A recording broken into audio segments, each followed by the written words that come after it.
layer tires, has the appropriate Mach 1 stripe coming down the side.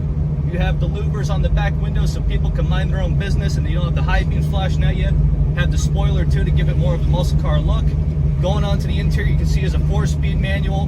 Have most of our original style gauges, the original style radio. Of course, this idiot's in my way, so we gotta go around him. Other than that, this car is very nice as we go up the road now.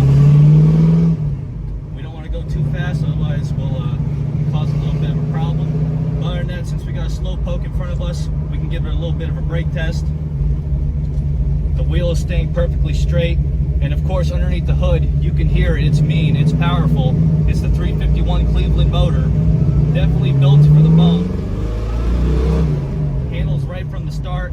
It is definitely ready to go. But as for now, we're just going to get it turned around and up on the lift. So please stay tuned to see the underneath.